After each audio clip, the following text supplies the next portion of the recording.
Hey everybody, welcome to another episode of Entertainment Annotated here from Annotated Media. I'm joined today by Jackson from Full Circle. I'll let Jackson say a few things about himself. Yeah, thanks for having me back, Josh. I'm very excited to be here and talk some superhero movies and some other good news today. Yeah, I mean, it's, the Super Bowl happened this past weekend as of when we're recording, and man, what a great weekend for the film and TV industry, honestly, from a consumer standpoint, with all the trailers and the I guess reveals in terms of little hints here and there about what's upcoming if you're like, a Warner Brothers fan of the DC stuff, or the trailers that came out for properties like Doctor Strange and Moon Knight, or if just in general you're a fan of the business side of things, because I believe Paramount, just they are rebranding and all that. I mean, it's kind of a crazy weekend. But I guess before we get into all of that, Jackson, how was your Super Bowl weekend? I mean, like, it's always a little bittersweet when the now Commanders are not, playing every year, and I have to deal with that fact. But I mean, yeah, working in this space and in the entertainment media space, I mean, this is as much your Super Bowl in terms of football as it is for entertainment, right? I mean, these trailers, these very movies, true. it's twofold, really. The commercials, it's the whole experience. So, I mean, I'm always down for football. I'm a massive fan of football. I was very excited. Great game. But you can't help when all these trailers are going on and these massive implications of Marvel movies and Star Wars and whatever it may be. Although we didn't get an Obi-Wan trailer, unfortunately, but it's a monumental event, and I look forward to it every year.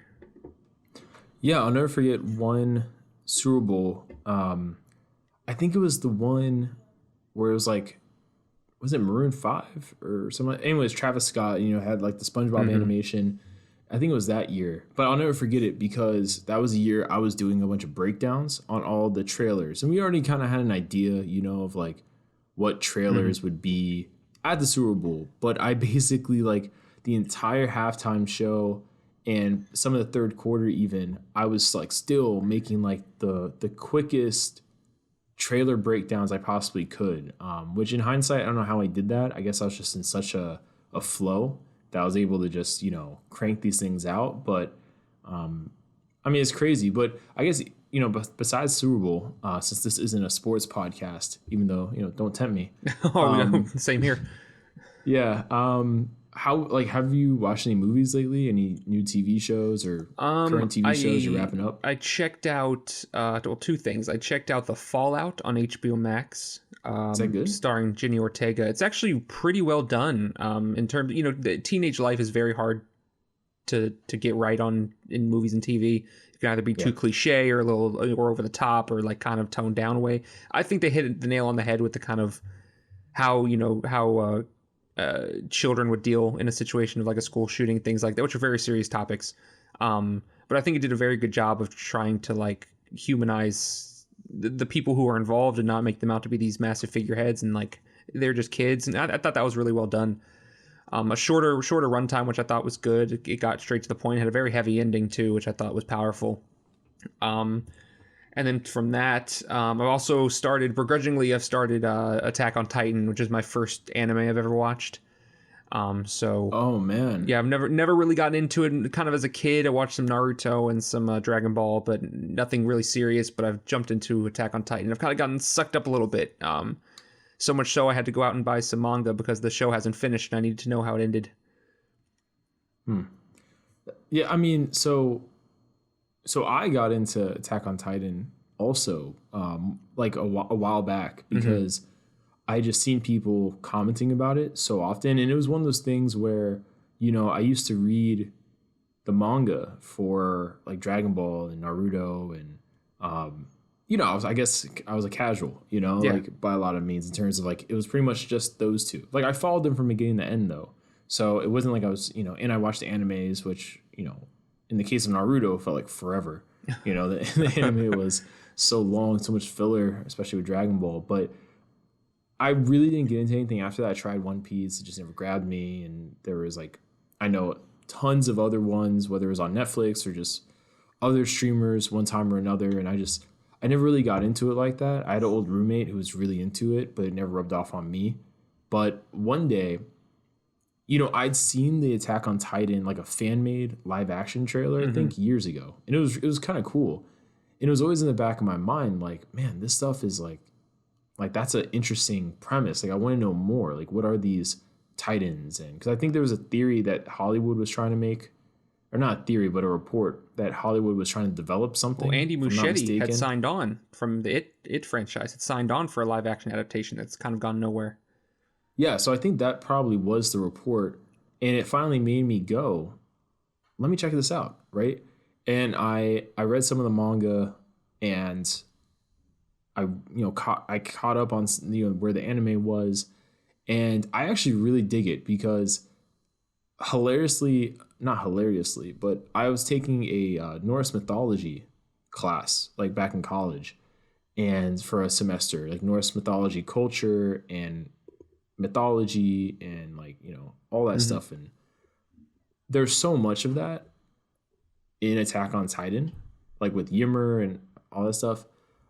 I wasn't expecting that, and it was like the coolest thing to me how they kind of have like a pseudo world tree thing going on. I mean, I don't want to say spoilers, so I'm not going to say anymore, but all that to say, I think it's actually a really cool premise and a really cool, just in general, like concept. Like, I would love to see an adaptation of it because I think it's one of those things where it's just kind of cool, and I love the story of the protagonist because of the arc he has from, like, again, I can't really say too much in detail without spoiling it, but it's a very unique character arc that I feel is one of the few in like anime and manga that actually goes from beginning to end. Everything else, it just kind of feels like it's stagnant. Like Goku's really stagnant. Vegeta's pretty stagnant. Naruto even is pretty stagnant. It's just like power scaling. That's all they do now. But I felt like Attack on Titan actually had a really interesting narrative component to it. So yeah, I mean, that's a great one to get into, I guess. But anything besides that, I can't comment. And I want to check out that HBO. Is it a movie or a show? It's a movie. It's a movie. It runs about an hour and a half. Pretty good. Okay. Yeah, because I started this past week the marriage one, something scenes I think from a marriage. Oh, with Oscar Isaac and Jessica Chastain. Yeah, I started that. I'm on episode 2. I really liked it. Just like a change of pace kind of TV show. And I also watched before the Super Bowl just to kill time. I watched the Tomorrow War with Chris Pratt on Amazon Prime Video. I just, I never got to watching it. I started it and I didn't continue it. And I finally just rewatched it from the beginning and just went straight through. And I thought the aliens were pretty cool. I just think I told you this before. I keep between this movie and A Quiet Place, like the aliens that they're now like doing in a lot of these movies like this, I can't help but feel like they're basically like the directors, the writers ask themselves, man, if I could do a xenomorph without doing a xenomorph, what would I do? Because the whole like alien ship thing, when they got to that, and it gave me very Prometheus kind of vibes, I would say. Actually, straight up, I thought they stole that from Prometheus. And then even with like A Quiet Place 2, like when they kind of, or not A Quiet Place 2, but I think one of the writers for A Quiet Place at one point threw around the idea that potentially they were, created basically as a bioweapon to, clear out planets. And I was like, well, that's kind of like xenomorphy, the way they kind of like presented it, even though obviously that's not a totally original concept, clearing out within, one alien race, whatever. But yeah, that's what I was kind of been watching. And I guess it kind of leads into our first topic, right? So the Book of Boba Fett ended, and we had both watched that and talked about that before, both on this podcast. And it's funny, the first time we did a podcast talking about the Book of Boba Fett, it was in a very positive light. It was, wasn't it? We talked about, it was after episode 2, I think, which was a great character driven episode. And we were talking about how much, this is exactly, the kind of content Lucasfilm should be making when they're mining the Star Wars IP, and like, what a great deconstruction. I don't know if we use that word, but it feels like a word that might have been thrown around. But, deconstruction of Boba Fett's character, and, this is what they should have, taken a lesson from when they developed the movies and all that stuff. Like, we really kind of counted our chickens before they hatched in some regards, if that's not too harsh. But what did you think now that, the dust has settled, the book has ended? What did you think? So I know we discussed, we talked after the initial, we talked both after the initial Mando episode and the second. I know we recorded after the second Mando focused episode had come out. And we were both a little thrown out of sorts, right? A little taken aback about what we were dealing with, and how the tone of the show had shifted drastically to this whole other story. And I mean, I went into the finale like completely apprehensive. I was like on edge, like, I don't know what we're going to do here. I don't know what's going to happen. And I mean, did the finale like satisfy me in terms of the Boba Fett story completely? No, not really. Was it rushed? Absolutely, it was rushed.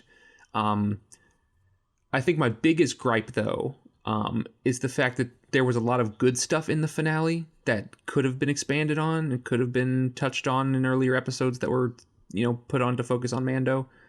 That wasn't, and it kind of just came to a screeching halt. And I know one of the points that, you brought to me, and I mean, we talked about this before, was the mindset that Lucasfilm goes into these things where, rather than touching on things that people may not be familiar with, is assuming people know things. And I'm talking specifically about the relationship between Boba Fett and Cad Bane, which is something that dates back to the Clone Wars. It dates back, even it's touched on with Finnick briefly, in Bad Batch, where we see Cad Bane in the comics, significantly, that the threat of Cad Bane in general, and the way that he rivals Boba and is even a superior to Boba in many ways, having been the number one bounty hunter in the galaxy after Jango's death and before Boba's ascension.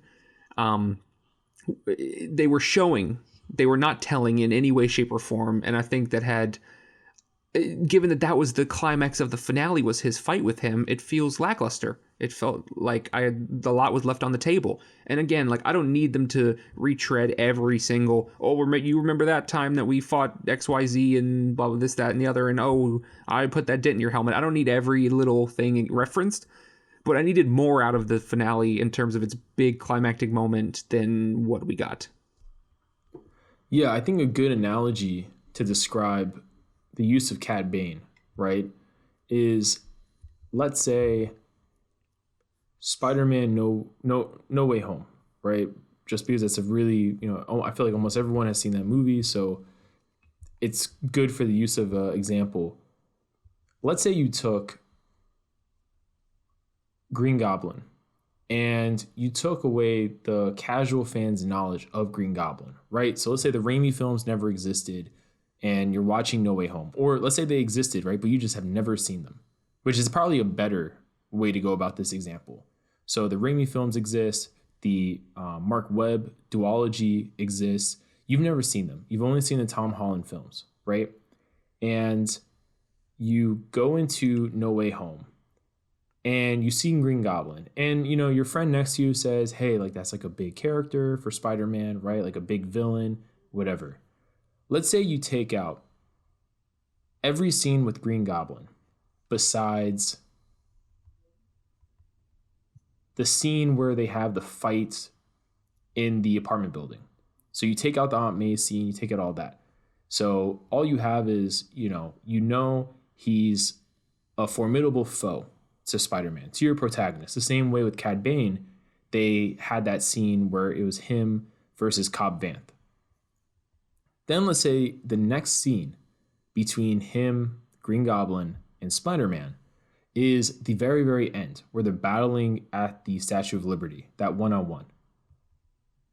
Let's say those are the only two scenes you have, right? So you take out all the other scenes that Green Goblin had, the stuff with Aunt May, you take out the fact that, he came from the Raimi film, so you take away that context and that history, and you're just a very casual fan.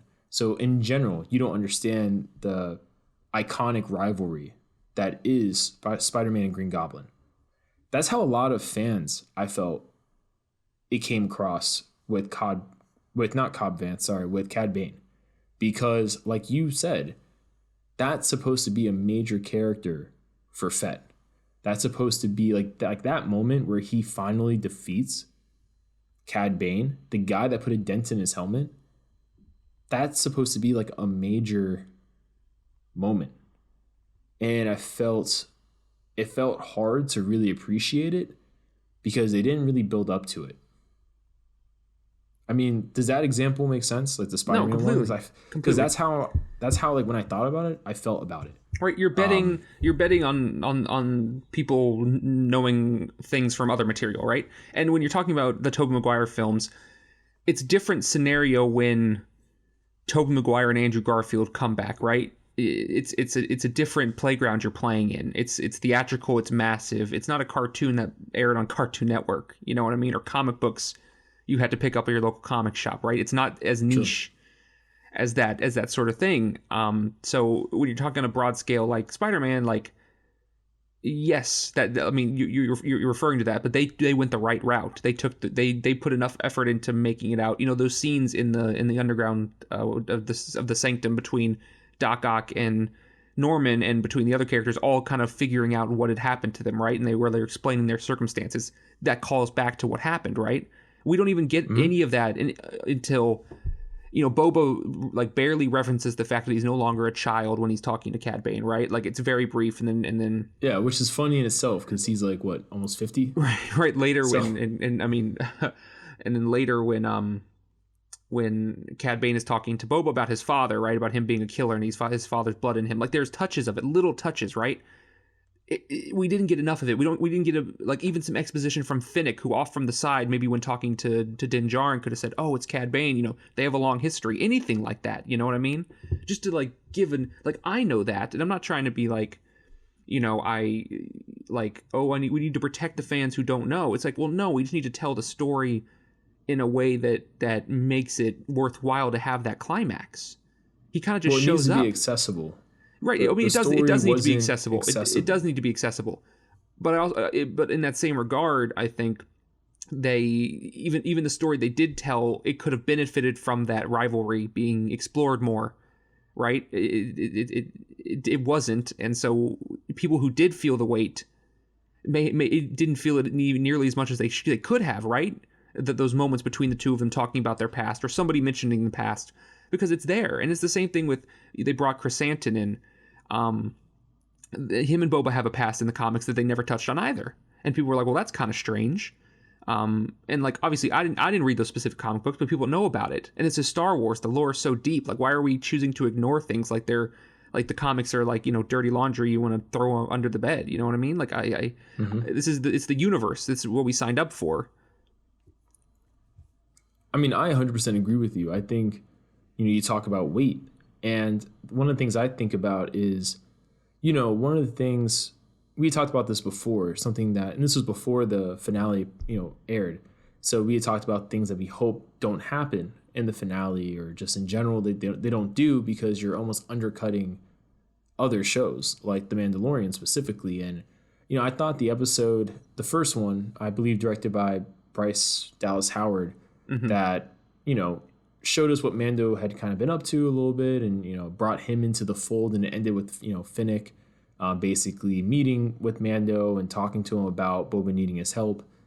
That I thought was a good episode, and I thought it was a good change of pace episode before you get to that final completely act, agree, so to speak. But the second episode, where we got Grogu and Luke and Ahsoka, that felt so out of place. That felt like it should have been an episode, maybe episode 2 potentially, of The Mandalorian season 3. And the only reason I say that is because the weight of Grogu being separated from Mando was kind of taken away. You know, like, I almost felt it was smart having Mando in the Book of Boba Fett as a part of it, but not the Grogu stuff. Just like that one first episode he's in, and then he's like, you know, a part of the story as a assisting character, supporting character. I thought that was smart almost on Lucasfilm's behalf, because then when we have the gap between the ending of the book of Boba Fett and Mandalorian season 3, it makes it feel like more time has passed and that Mando has been doing things in between when we last saw him giving Grogu to Luke and when inevitably he would have, obviously had the reunion with Grogu in Mando season 3. But I just felt like it was so weird, such a weird creative choice to have Grogu leave Luke and reunite with Mando in a spin-off series when that's such a massive development as a part of the story of The Mandalorian. Like, that to me just felt weird because they basically established like 3 different plot lines for Mandalorian in the book of Boba Fett that should have been saved for Mando season 3. The first plot line being the whole thing where Mando has to go, if he's, obviously a deep zealot in the cult that he was raised in, he needs to go to Mandalore and bathe in like those waters, right? In those caves or whatever. Obviously is the Darksaber, so that's a component of it too. So I'm sure once he goes to goes to the planet and people see him with the Darksaber, that might cause a ruckus, Mm-hmm. So that's one thing that was established in the book of Boba Fett when the armorer asked him, like, have you taken off your helmet and what he needs to do to basically redeem himself, which I don't know how they're going to prove that if he even did it, but whatever, I guess honor system. That's one. Number 2, the Grogu reunion. That whole thing with Luke training him and, everything that came with it. And then 3, I feel like just in general, him, like, I guess I would say him learning more about the Darksaber in terms of using it and all of that. I feel like that's almost its own plot line, like subplot in a way, because we obviously know that that's going to have a payoff later, probably when he fights the villain at the end of Mando season 3, whoever it is, whether it's, Moff Gideon or whoever, and he basically perfectly wields the Darksaber instead of fighting against it, as Armorer said.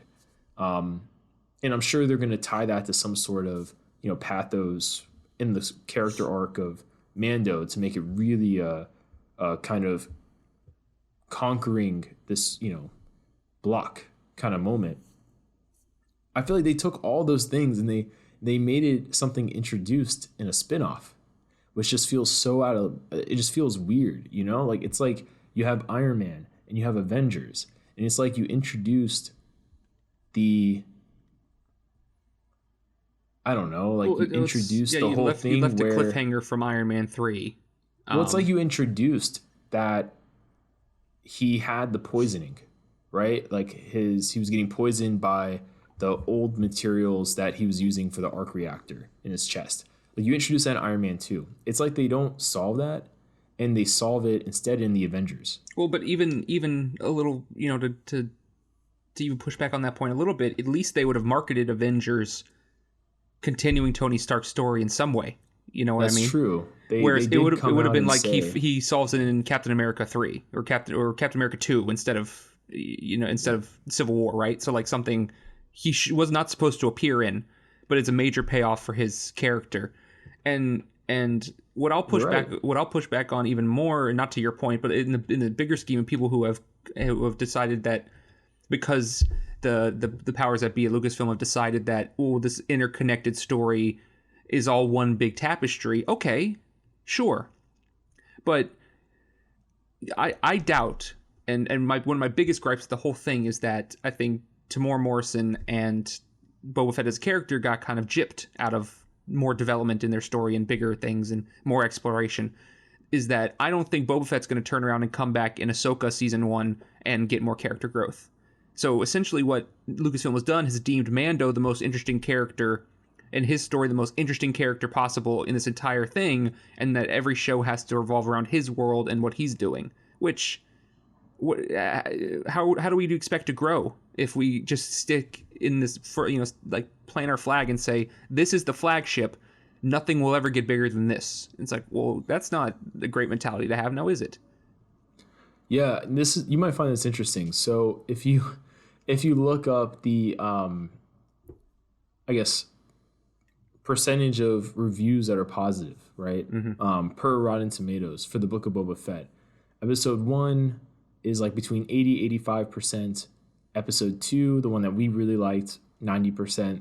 Episode 3, the cyborg biker controversial gang one. 60%. So a steep decline from 90. Episode 4, like 85-86%. Episode 5, which I believe was the Mando, the first episode. one, all the way up to 100. I mean, it was a good episode. I'll give it credit for that.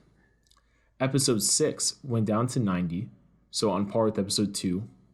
And then episode 7, the finale, was like 54%. Wow. I was not aware of that. Wow. Yeah, and worse than episode 3. Wow. So like the way I kind of view it is, like, here are the things you could have easily done. Cut out episode 3. I mean, there was really no payoff, honestly. Like, none of the cyborg biker gang people really did anything at the end that really had like a major involvement. Like, you could have taken them out of the story basically, and probably nothing would have changed. So I would take them out, like take episode 3 out. Then you have 1, you have 2. 1 was, whatever, but 2 is a pretty great episode, and I think step forward for the character. You leave in episode 4. Obviously, you have 5 and you have 6. I would say, if you really want to, keep episode 5, and then you had the finale. But my point being with saying that is what they probably should have just done, especially if this doesn't get a season 2, is you probably should have just made a standalone Boba Fett movie and done that instead of having an entire series that you weren't even going to fully commit to Boba anyways. You might as well just have made a Boba Fett movie, and then, if you want, you could have the character appear here and there in the Mandalorian show, in, whatever other show on Disney Plus they might want to do within the Star Wars universe. But I feel, to what you were saying, Jackson, at least give us, the commitment that you gave before, where you announced this show as not Mandalorian 2.5, as it was jokingly called from the get-go, but as Jon Favreau said pretty defiantly, like, no, this is Boba Fett's show. This is not Mandalorian 2.5. And like, Jon Favreau, showrunner of the show, clarified that the Book of Boba Fett was its own series separate from the 3rd season of The Mandalorian. And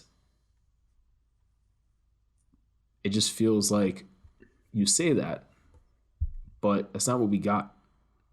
That's not what happened. It's not even happened. Which is a shame, because we got so many good things, I mean, like, we got Cobb Vanth again. We got Ahsoka. We got Cad Bane in live action. We got Luke, who looked a hell of a lot better, which I believe was probably because they recruited that YouTuber, deep fake expert guy. Yeah, very good at his job. Absolutely, looked fantastic.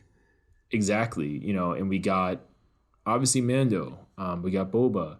We got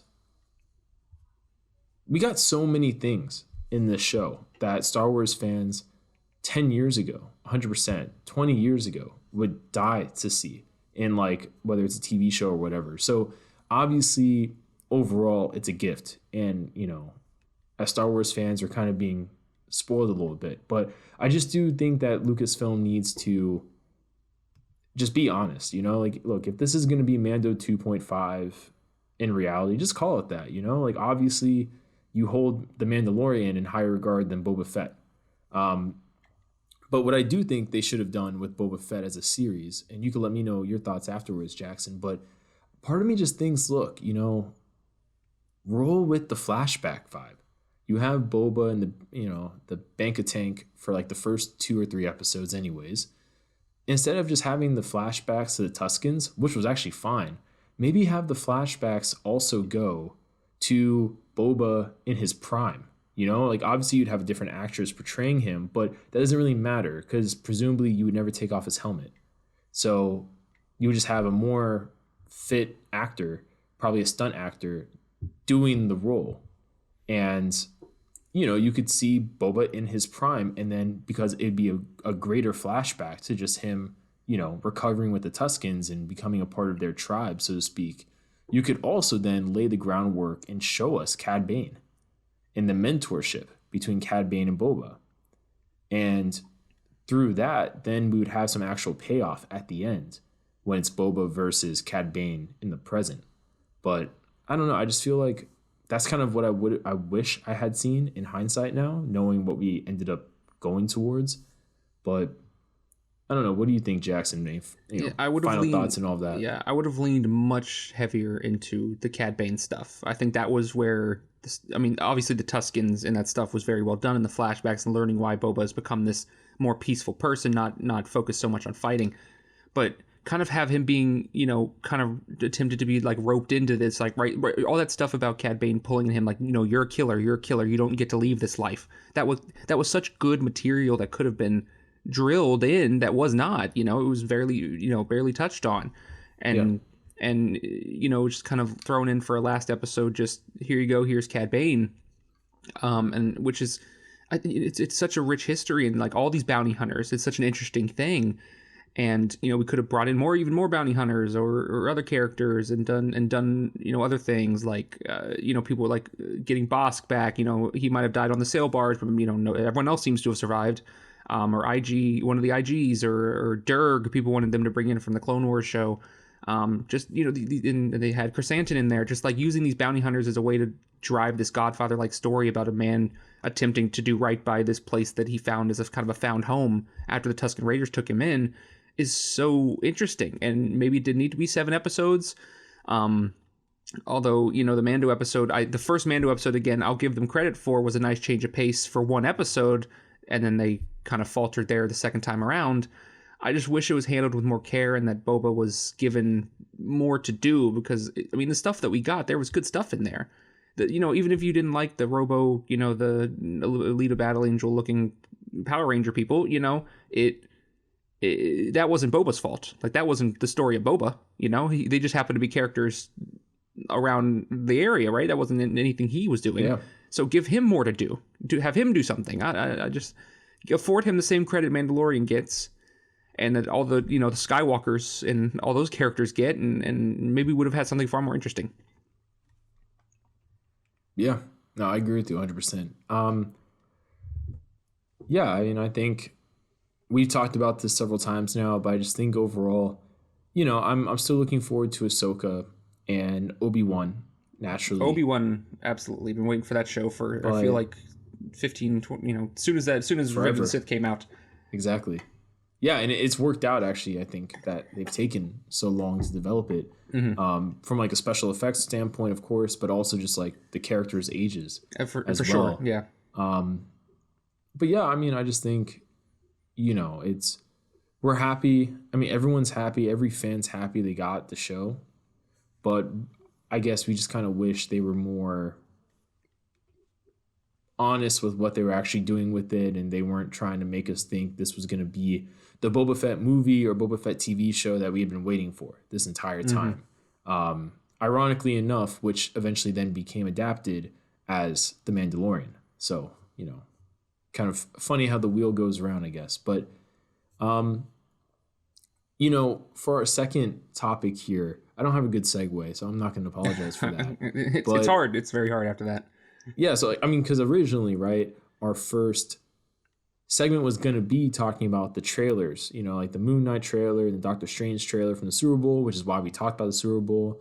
But then just felt, after talking about what we watched recently, Boba Fett was the more natural, first topic. But yeah, it kind of messed up all my segues. But for the Super Bowl trailers, starting with Doctor Strange and of course hitting up Moon Knight as well, I'm really happy with the trailer. I feel like Sam Raimi's touch in it, like he has a certain like attention to detail that I feel makes CGI and otherwise, other elements of whether it's environments or just the non-focal point of what the lens is, capturing. I feel like he does a really good job of making it feel textured, because like sometimes it comes flat. Like you'll see something in a movie, especially a movie with heavy CGI, and everything will look objectively beautiful, I guess, from like a computer generated standpoint, but it'll just feel flat, you know? And like that's one of the reasons why a lot of people love the swinging scenes from the Raimi Spider-Man films, because while he wasn't really doing anything crazy, you know, he wasn't trying to capture as acrobatic of movement as the Mark Webb Spider-Man films.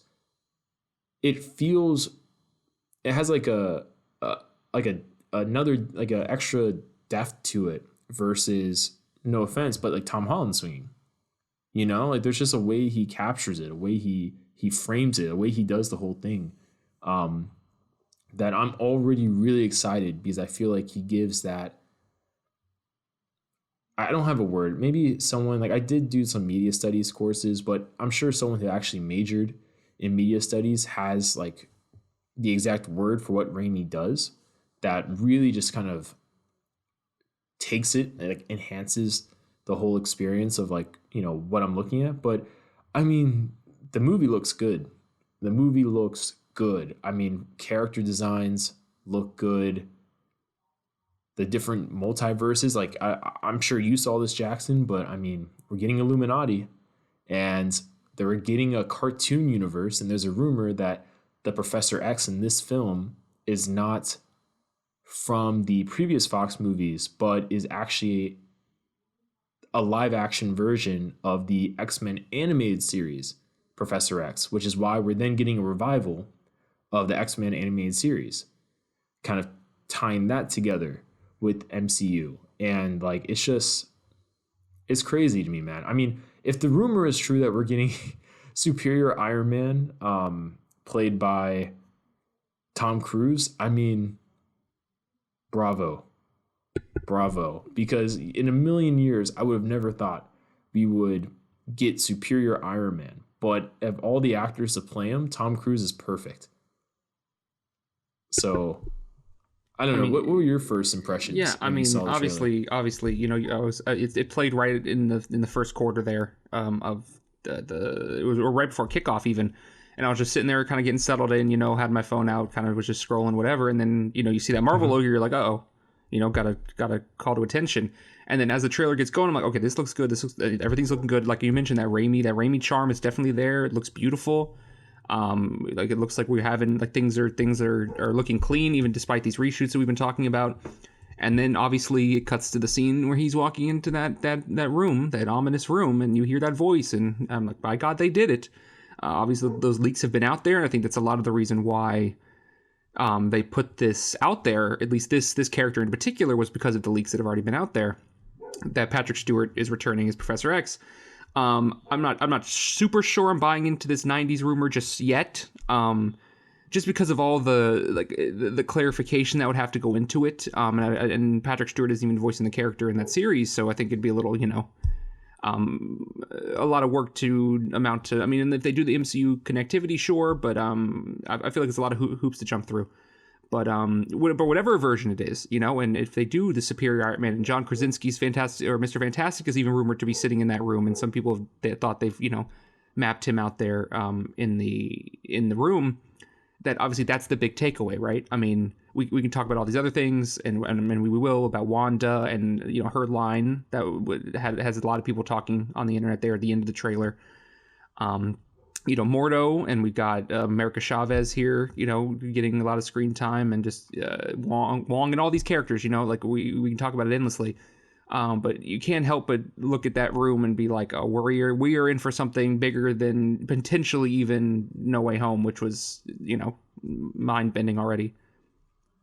Yeah, you know, the thing that actually caught my attention in the trailer before anything else, and I had to pause it and then rewatch Infinity War to kind of confirm my suspicions, is, you know, in the like really like, I don't know if it's before the Marvel logo and stuff comes on, but really early in the trailer, we see like some interdimensional creature has America Chavez. Mm-hmm. And I'm pretty sure it's Cyttorak, like the MCU version. Because if you look at, first off, the composition of this interdimensional being, it's all these crimson bands. And the crimson bands are also wrapped around America Chavez's arms, and probably her legs as well, I guess, suspending her in place. But it's pretty much the same exact crimson band design especially the ones wrapped around America's arms, that Doctor Strange used when he invoked the Crimson Bands, on Thanos. So I thought that was interesting. The other reason I think that's really interesting is, and I'm just gonna like on the fly look this up to make sure I'm not like crazy here. Yeah, so the reason I also find it interesting is because I'm pretty sure that's the same like demonic interdimensional creature that powers the Juggernaut in Marvel Comics. So I wonder if that's gonna ever like tie together, since they're, I guess, kind of showing the interdimensional being of Cyttorak. And he has like a similar kind of vibe to Dormammu, so that's why I'm thinking this is him. I'm pretty convinced. I say it's a him, but who knows? It could be it. I don't want to assume it's gender, but I thought that was interesting. Just like I never thought we would see Cyttorak of all the interdimensional beings. But it makes me really excited because we already know we're getting basically Shumagorath, but not Shumagorath due to, trademark, whatever reasons with the name, which is awesome because, I mean, I'm kind of bummed out, but I'm also not, because part of me is like, man, I really kind of was hoping he would be the behind the scenes villain. And I know that was one of the rumors early on that Nightmare would be the villain, at least in the previous take of this film. It was like Nightmare with Shuma kind of as the behind the scenes manipulator of everything. But I mean, I'm excited, dude. I am so excited. I know Sam Raimi is a huge Doctor Strange fan. He name dropped him in the Raimi Spidey films unprompted. So it feels good to have a fan directing a Doctor Strange. I mean, a lot of directors, I'm sure, are fans of Doctor Strange, but like, you know what I mean? Like, it's right. There's Someone who's different about it. Famously puts it out there and you have no qualms hiding it. The fact that he is a massive Doctor Strange fan. I mean, you don't just name drop a character in a movie for no reason, especially as big a budget as a Spider-Man movie. Yeah, because like there's like a different, I feel, element that certain writers or just creators in general, especially directors, apply. Like Jon Favreau with Iron Man, perfect example. Like there's just a certain next level you apply when you're trying to adapt something faithfully, but kind of do your own thing. Versus if you go to like the Bryan Singer X-Men movies, like they really tried taking a lot of, when you look back at it, interesting aspects of the X-Men out and just kind of make it a more generic, quote unquote generic, like sci-fi film, versus really embracing, like the roots of X-Men and what they're about and all that. So it's just cool to see a director that can balance both pretty perfectly, and especially in the age of the MCU and comic book movies being as popular as they are. Like, dude, I don't really think in 10 years ago we would have ever gotten Illuminati in a Marvel film. Like the amount of buildup and the amount of just like faith in your audience to go along with it, to get the Illuminati is kind of and a multiversal one at that, which is not something they usually do in the comics, at least. Like, maybe the straight adaptation of the, a lot of the powerful characters we'd already seen is one thing, but they're now pulling people from the multiverse at large. It's even a bigger ask to have people buy into this kind of thing. Yeah, and this is one of those moments where I'm really interested. I know there's tons of rumors about, will Reed Richards, Mr. Fantastic, be a part of this Illuminati, and will that be whether, I'm sure it's not going to be Miles Teller, but like, will it be the one from the earlier Fantastic Four films, like the one with Chris Evans was Human Torch, or will this be John Krasinski, just to appeal some fan casting stuff? But at the same time, it gives them the flexibility with the multiverse that doesn't mean John Krasinski or whoever this actor is the actual upcoming MCU Fantastic Four actor. Like there's that element, and there's also rumors that they're going to get the actor that played Black Bolt in the Inhumans TV show to reappear, since Black Bolt's usually in the Illuminati. And I think that'd be interesting, honestly, if you had, he wouldn't have to talk, right? So, a lot of people kind of ding that guy on his performance. But I mean, I'm sure that's a lot to blame of the show itself and the writers and all that stuff. So I mean, I always thought he was good. Anson Mount's a good actor. He's a very good actor. He's been in Star Trek. He's been in a lot of things. He's a very good actor. That show was not his fault. I don't blame him. And if they don't plan to use the Inhumans like they did previously, which is a lot of the rumors going along with Miss Marvel, then yeah, why not? Who cares who plays Black Bolt? You know what I mean? Well, that's what I think is interesting. Like, I think I know a lot of people are assuming with the whole Professor X thing that, the Doctor Strange film is going to do a reverse House of M, and it's going to merge these different universes, and it's going to merge the Fox universe with the MCU and all that. And honestly, by doing the Illuminati like this, I hope it's actually a way of them saying we're not going to merge the universes like this. I agree. And I hope what they kind of instead just do is, like we could have the Inhumans, right, from a universe that only has Inhumans, not mutants and Inhumans, but you have Black Bolt from that universe, be a part of the Illuminati. You have Professor X from a universe with only mutants as a part of the Illuminati. You have, I guess, Superior Iron Man from his universe, where I guess if the Ultron program worked out, whatever, he's a part of the Illuminati. Like, I think it's interesting to have it still kind of separate, because, like, truth be told, they don't even know how to do this in the comics correctly, and they've been doing this for decades in terms of balancing regular superhumans, mutants, Inhumans, all the other things in between. Like, they still have trouble with that in terms of balancing the storylines, balancing, what villain is world ending and crossover events and who appears and what. Like, I think if the MCU can keep that stuff out of their main universe, that's probably for the best, just to prevent it from getting convoluted in the same way. Not saying I wouldn't want to see X-Men working with the Avengers and all that, but I just really don't know how you balance that with, first off, the sheer amount of characters you'd have to, balance that being like a 3-hour movie, but at the same time, save that for Secret Wars, man. That's what I think. Save that kind of crossover for Secret Wars, and then, you know what? Do what you want to do after that. But that's just my personal opinion. I think this is a soft launch kind of thing, right? Where, the Tobey Maguire, Andrew Garfield was one thing, right? That was kind of like, oh, we're nodding to the fact that these guys exist. Now let's pull the fact that they exist and they're operating within the larger multiverse, and the implications of what they're doing affect our Doctor Strange, right? Which is another just slight step towards something like Secret Wars, which is just, mind-boggling, just fun, just everyone at the same time kind of thing. So you have to gradually do these things. And I think they're taking the right steps here. Now, I agree with you. The only thing I kind of think about is, I know they were saying What If might connect to this, and I don't really get the sense that the Doctor Strange, like the quote-unquote evil Doctor Strange we see in the trailer, I don't get the sense that he's the same Doctor Strange, the Supreme Strange, honestly. I just don't get that sense. I think it's a different variant of Doctor Strange. That's very possible. The only thing about the What If connection that directly is going to play into is the fact that, Captain Carter's shield is on the poster for Doctor Strange. No, I agree with you. So, I do understand where you're coming from, though, where I haven't gotten that vibe either directly from that Stephen Strange that we've seen. Only especially briefly. With how powerful he is. Right. We're just kind of like, that's the guy. Like, that's the crazy, super powerful, inhaled all these monsters guy that we saw in the show. Maybe we just haven't seen enough of it yet. But yeah, I agree with you. There should be some type of.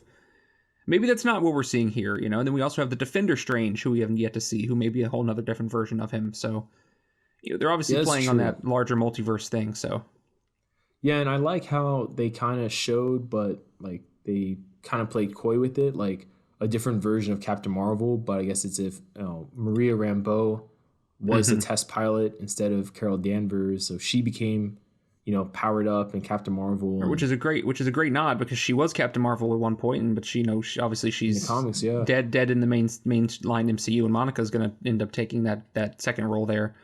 I agree, and that kind of makes me think that would have been an interesting What If to see that instead of maybe like the Party Thor or something like that. Well, and hey, with this movie coming out, who knows if we get a multiversal version of even deeper things in a What If, like a Professor X and an exploration of that X-Men universe in a What If episode. Like, who's to say that can't happen? True. That's very true. And it's entirely possible that this Illuminati gets, based on what we're seeing in the trailer, right? We see Wanda fighting Maria Rambeau, presumably. Therefore, you can make the logical conclusion that Wanda is going to fight members of the Illuminati. It's entirely possible that this Illuminati is going to be destroyed in this film, and we'll get a new one kind of more in line with like I don't think Captain Carter is a part of this Illuminati, right? So it's like if they're doing the more comic traditional one where it's like Black Bolt, Professor X, maybe Mr. Fantastic, Iron Man, all that stuff, it's very possible that they all get wiped off the board and we get a brand new, maybe they don't call them Illuminati, but we get a brand new multiverse kind of group that's maybe led by Supreme Strange and Captain Carter, which is more kind of continuing off of What If. That's very possible. And who's to say there's only one Illuminati, right? It's a multiverse. I mean, you're right. You could have this could inspire Strange to form his own on our Earth, right? And then obviously the bigger, grander scheme of things. Who knows? I mean, the possibilities are legitimately endless with the way they're doing things. That's true. And the one thing I will say, and I'm really curious about your thoughts on it. I'm actually a little surprised that they're kind of seemingly showing their hand early with Wanda being like the villain. I thought they were gonna maybe hold that card back more. I think this is where the disconnect between people has been made a little bit. So we have, and there's been arguments on the internet I've seen in the last 2 days since the trailer came out about people on the side of what she did in Westview is horrible. Why are we attempting to like allow her to use her grief as a way to torture people? And then the other side who goes, this girl's been through more than anything anybody can even imagine. Why is she, and she doesn't, she's not able to live the same life that these other heroes are for doing the same thing. What I think Marvel is telling us here is that it's somewhere in the middle, right? I think they want you to feel like, well, there's some slight basis behind what she's doing, but when she goes off on her own, which she inevitably will, we're supposed to see her as an antagonist, right? She kind of left that point where she was a damaged hero to now being something else. She's this omnipotent being, right? This Nexus being, as Agatha Harkness referred to her as. She's on a different playing field, and I don't think it's as easy as, oh yeah, she's just one of the old Avengers. Like, I don't think that's exactly what's going on here. So I mean, I'm curious about it because I know they said originally on the timeline, WandaVision was right before Doctor Strange, in the Multiverse of Madness. And the original rumors were that Wanda would be a student of Strange. After, like Strange would appear at the end of WandaVision, help, which was going to happen. Wrap up everything. That was confirmed, but outside, but because of COVID. Yeah, he would help wrap up everything. Yeah, and then all the pushbacks, and then they've changed the story more, and now it is what it is. So I'm actually kind of curious. Like, I'd love to hear maybe down the line in the future when they can talk about it. What was the original involvement of Wanda in this film? Was it the rumor thing where it was, kind of Nightmare behind the scenes manipulating things in WandaVision, and then the villain of Doctor Strange 2 was Nightmare, and it was kind of Wanda who has Nightmare-ish powers. If you want to take it back to Age of Ultron, was it her and Strange versus Nightmare, and then just over time it morphed into what we're getting today? I'm really curious about that, just because it's I've seen some weird takes from people, like some Yes Queen takes, in terms of like defending Wanda and everything, and I'm like, I'm not saying what she did isn't sympathetic, like what she went through wasn't sympathetic in WandaVision, but if you look at it pretty objectively, it was really messed up. And I don't think Marvel was trying to tell us otherwise. There's that whole I know, scene but I'm saying though, like a lot of people online. No, they are, and that's what I'm. Yeah, that's trying to say. Right, that's what I'm trying to point out. Is like, I don't think Marvel's even trying to make us believe that she needs to be like looked at as a sympathetic figure anymore. They have that whole scene in WandaVision where the guy, Vision undoes Norm's, mind screwing up, and he comes out of, he's like, what's happening to my sick dad? Like, my dad is sick. I need to talk to him, and then he puts him right back in. It's like, that's not heroic. That's not something a hero does. And I don't think Marvel is trying to, or anyone is trying to say that, no, she deserves the benefit of the doubt. I'm like, I don't think she does. What Strange did was foolish. Yes, what he did with Peter. But also, he's clearly going to get consequences for those actions in this movie. I mean, Mordo and Wong say as much in the trailer, right? So she has her own feelings, but I don't think those are the feelings that the Marvel is taking a stance on. You know what I mean? No, I agree with you. And I mean, so I'm excited for this movie. I think a lot of people are. I think they said it was the most watched, like based on social media engagement and people that actually watched it. It was like number one. And in terms of the highly anticipated movie upcoming was this, basically, based on all those metrics. Really quick, let's pivot to Moon Knight. What was your first thoughts on the trailer? It was good. We didn't get a ton more than what we'd had in the initial trailer, but I mean, I love the Kid Cudi song. I love the Oscar Isaac we're getting. Ethan Hawke looks to be putting on a show as his strange cult leader. I think we're in for something really fun come the end of March, and I'm glad they're kind of keeping it close to the vest because obviously this is a mysterious character with a lot of mysterious circumstances. So I'm glad they're not laying out everything for us in these trailers. Yeah, I mean, just to add to that, based on the trailer, first off, we're getting Mr. Knight, which is, I think, hilarious. It's so fun. Because anyone who hasn't read the Moon Knight... All right, so here's what I would tell people that are just unaware about Moon Knight. If you haven't read his comics, he's one of the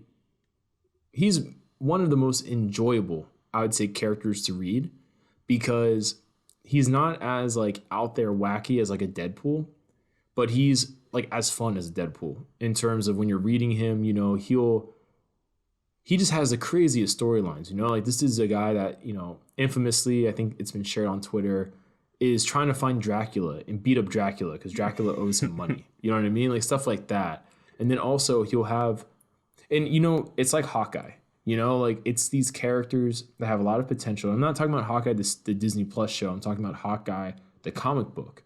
I think it was like the Fraction run, like it's these characters that have had major roles at some point in Marvel Comics or, they've had some really great character arcs, but they're characters that are not overly possessed by editorial, like Superman, Spider-Man, Batman, like Iron Man nowadays. Those big names are just swamped by editors and editorial mandates and editorial direction. And a lot of times writers can't do storylines they want to do, or as a creative team, the writers and the artists can't do the kind of stories and the art and just the wacky, maybe in some regards, things they want to do because editorial will kind of swat their hand down. For characters like Moon Knight, he's always been one of those characters that's had a cult following. So he has solid enough sales to support multiple volumes and runs, but it's not so high that Marvel has pushed him to the forefront like a Wolverine and oversaturated him. So a lot of these creative teams that take over Moon Knight comics, kind of like when the New 52 started in DC with the creative team that took over Green Arrow, right? You get these insanely talented creative groups making iconic runs with these characters because they just have full creative control, basically. And you end up getting what some people consider some of the best contemporary adaptations of these long-standing characters. Now, with Hawkeye, it was the Fraction run. With Green Arrow, it was the New 52 run when they rebooted all that. And I know they adapted some of that in the later seasons of Arrow, which got good responses. With Moon Knight, he's always kind of been that character. But most recently, I would say the Mr. Knight stuff from a few years ago was a perfect example of that, of what I was kind of rambling about. And it just makes me so happy because I really do think, obviously, Oscar Isaac is just an amazing actor. We all know it. Everyone loves Oscar Isaac. I've never heard anyone say like anything bad about him as an actor or even as a person. But I am so excited to see him do multiple personalities for Mark Spector / Moon Knight / Mr. Knight / whichever one they're going to include. And, I'm really happy too, because I feel like the blueprint for this kind of character was not the movie Split, but the TV show Legion. You know? Mm-hmm.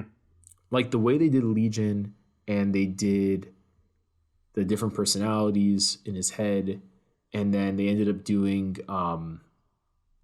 the villain. What was the villain's name again? So there's the M, I think. Ooh. X-Men villain. Yeah, I know, because I can see him in my head. I can't remember the name. I think they had an Egyptian actor play him. I should have never brought him up if I didn't know the name, so I apologize. But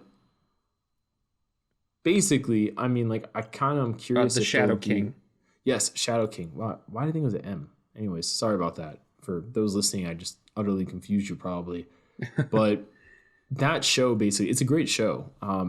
I know it's on Hulu. If anyone has Hulu, you can watch it under their FX or FXX section. But that's a great way of doing a character like this with multiple personalities and, you know, all that. But I'm just like really excited for this because I feel basically Kevin Feige got Oscar Isaac and Ethan Hawke, right? Two very probably in-demand actors, you know, actors that don't have to do comic book movies, especially Oscar Isaac after his experience with the, you know, the X-Men films. They got them to do Moon Knight of all characters. And I feel like they basically said, look, here's your budget, go wild. And I'm really excited because, I mean, they have the, what is it, Crescent Moon cape thing going on. They have the different, you know, Mr. Knight and the different personalities. They have what looks like Moon Knight beating up Anubis. I think that's what it looked like. I mean, it's just crazy. It's crazy. It is. I mean, just like we were talking about earlier. I mean, 10 years ago, who would have thought, you know, all the stuff in Doctor Strange? Who would have thought we'd be watching a Moon Knight TV show? You know what I mean?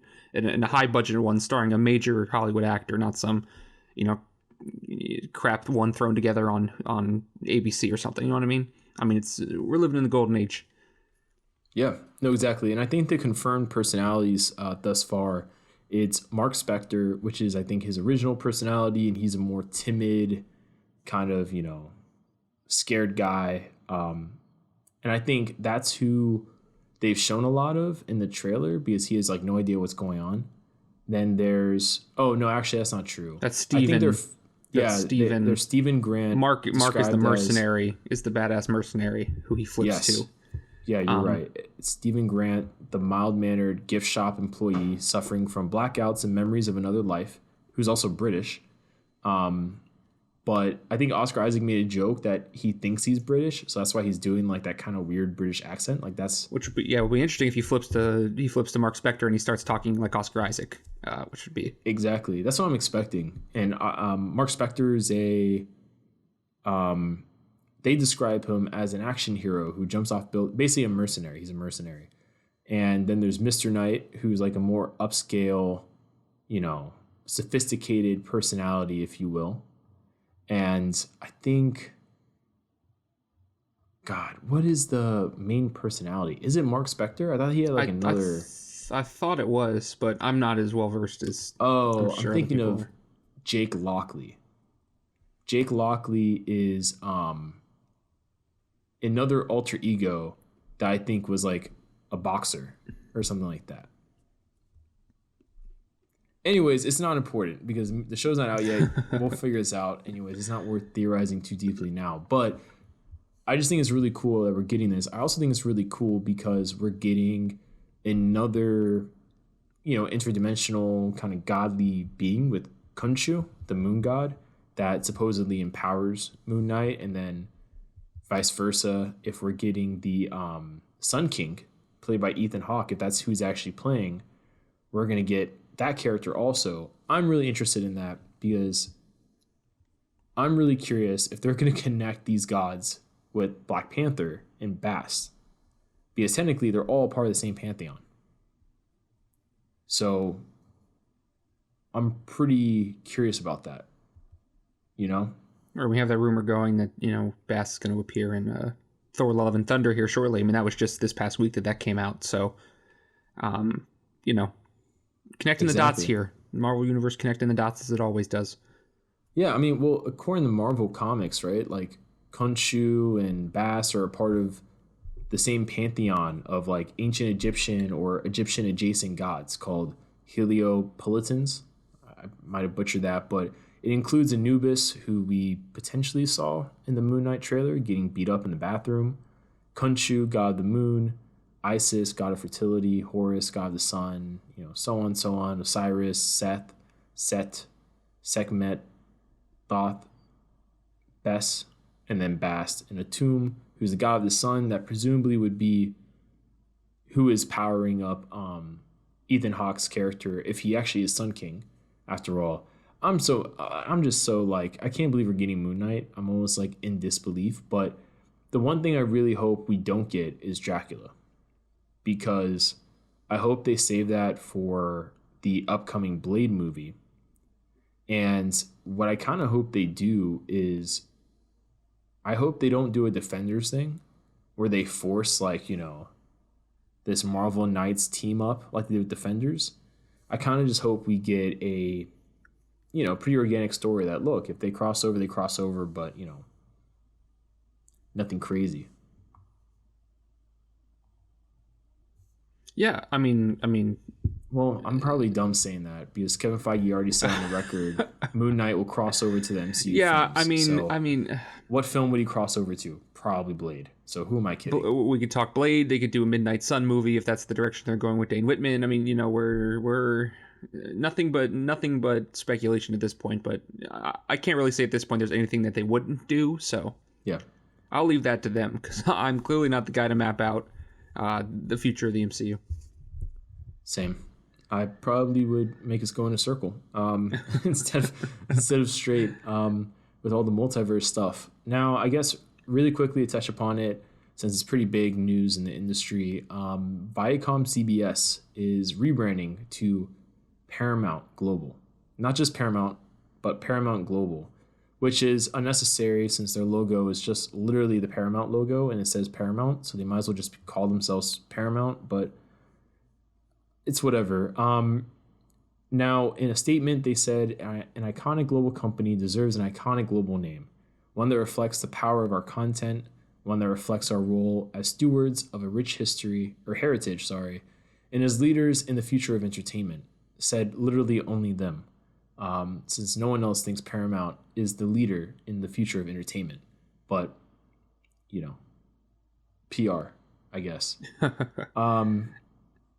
Now, this has some pretty big effects for those in the stock market because their company shares will now be traded as PARAA, PAR, and PARAP for those that do Class A common stock, Class B common, and preferred stock. And that is as of February 17th for those, that have gone into the stock markets and crypto and all that stuff.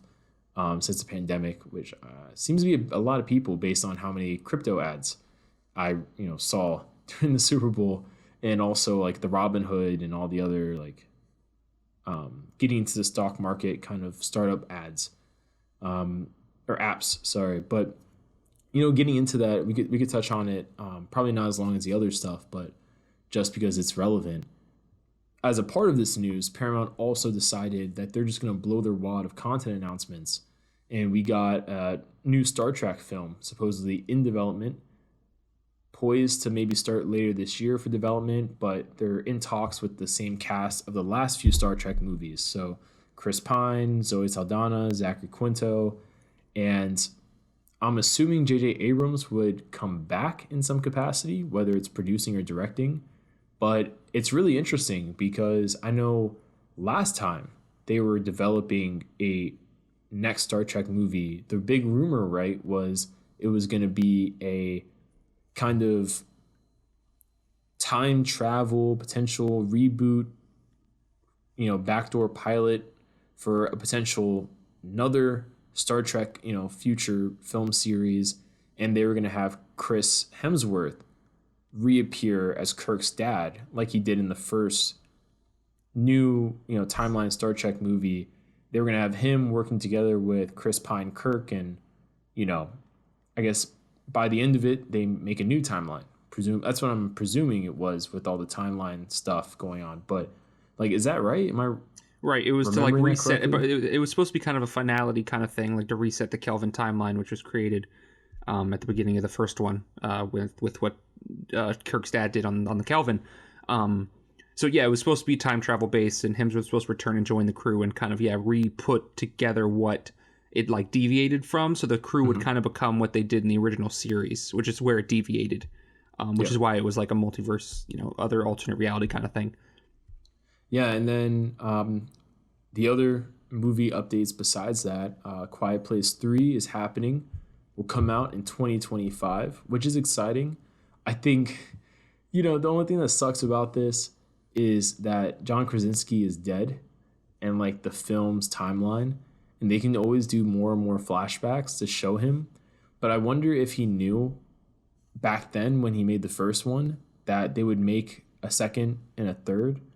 I wonder if he would have killed himself off because it kind of sucks I mean, that he's clearly like been focusing he's behind the camera stuff. I will say that Cillian Murphy was a great addition to the cast, filling that pseudo, mentor father role yeah. in part two. So I do think that at least if he had to go out, he filled it with a pretty good guy to fill it with.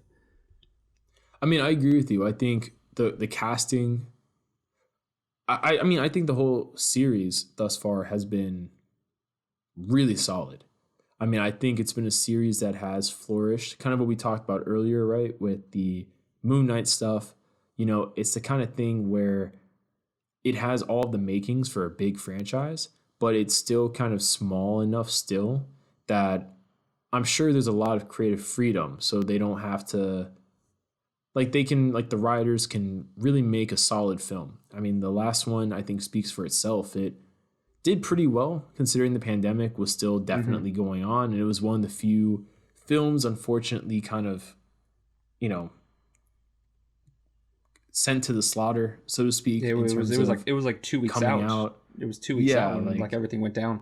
yeah, like everyone knew it wasn't going to do well in box office. Everyone knew any movie that was going to come out during that time was going to be basically sacrificed for the greater good of testing if the market was ready or not for theatrical releases.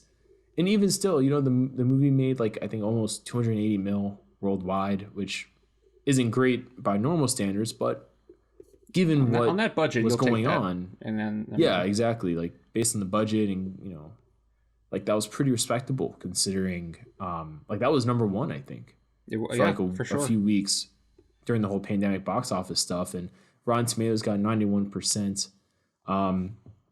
Just to run through the rest of this news really quick, Paramount Plus is going to be adopting a model similar, I guess, to what Disney Plus does currently, where after a lot of the Disney movies come out, they basically go straight to Disney Plus.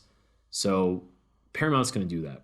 No one knows exactly what the theatrical release window will be before it goes on Paramount Plus in this case, but the prediction is probably anywhere between 45 to 60 days.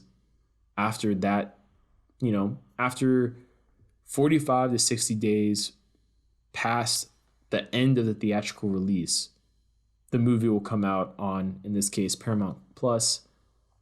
Halo was renewed for season 2 without season 1 even being out yet, which hopefully means good things. But with a franchise like Halo, unfortunately, it could go really, really well, or easily it could be kind of taken off the rails, unfortunately, since I know a lot of people were underwhelmed by the trailer that came out, unfortunately. And then last but not least, I'm actually really excited for this. So, no shame talking about it here, but Sonic the Hedgehog, we're getting a third one. Yeah. And we're getting a Knuckles spinoff on Paramount Plus.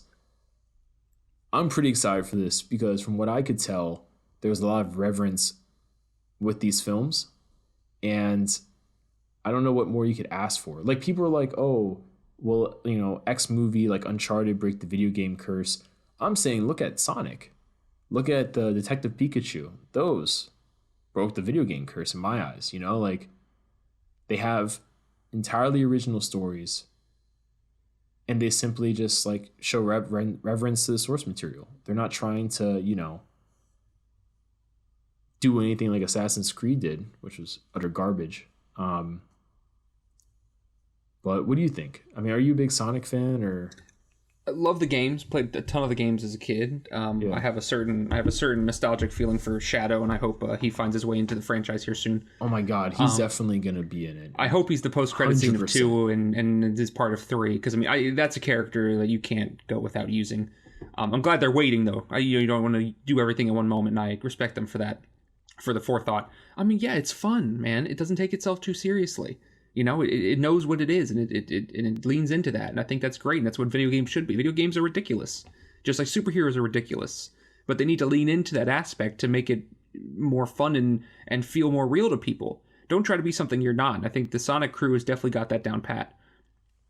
100%. I mean, I think it's been all uphill since they listened to the audience response about the incredibly disgusting design that they originally were going to go with. I don't know what focus groups they were putting that in where they felt comfortable releasing that, but good Lord. Yeah, unlike the Washington Commanders, Paramount Pictures and Sega actually listened to their fan base and made corrections and all that, and they were rewarded for it, you know? Like, I don't know if the movie would have been absolutely roasted if they still went with the original design, because I'm assuming the rest of the story was all the same.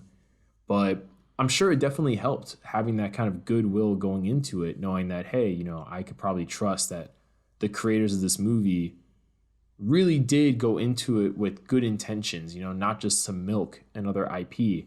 But I'm really excited for this because, you know, it's such a great franchise to, you know, just have a fun movie, you know? Like, I'm not going to go into this and expect, you know, an Oscar. Like, this isn't Tick, Tick, Boom, you know? Like, I'm not expecting Oscar bait.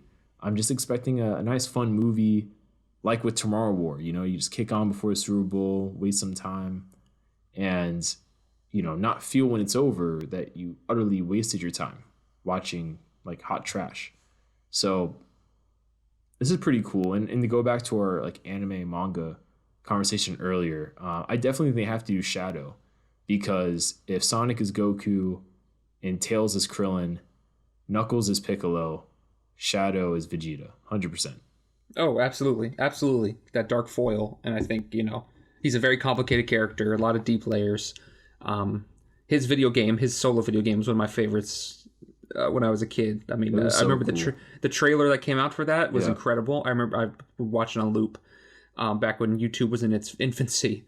But, you know, those were great times. I think a character like that, you know, like I like Sonic, right? But the character like that gets me, like someone who was a kid at that point, like sucked in a way that, like, oh, I need, like, this is like appointment viewing now. Like, this is one of those things I need to get to as soon as I possibly can. Exactly. And just to, you know, read off of it, the Sonic the Hedgehog movie number 2, the sequel, is coming out. Hold on. When does this come out? Is it April, or is it later than that? I think it's April. No, it's March, isn't it? March. Wow. Okay. I think it's March. My cat's coming in. My cat's telling me to wrap this up. I think April 8th. April 8th. Oh yeah, sorry. Wow, I was wrong. Yeah, April 8th, 2022. The like we said in the beginning, Sonic the Hedgehog 3, I'm presuming will come out like 2025, 2026 maybe. Yeah, that sounds about right. But there's no official date listed on here. But just because the first one came out 2020, second one in 2022, I'm guessing the next one, you know, I would think 2020, early 2025 would probably be a safe 2025. Bet. Late 24 or early 25 would probably be, you know, around what we're looking at here. That's probably best. Sorry about my cat. My cat's being really annoying. But anyways, that's it for this episode. Thanks for checking it out, everyone. You know, give us a like, a subscribe if you're listening to this on. It will be on Spotify and it'll be on YouTube, the clips. So if you're listening to it on Spotify, you know, give us a 5-star rating.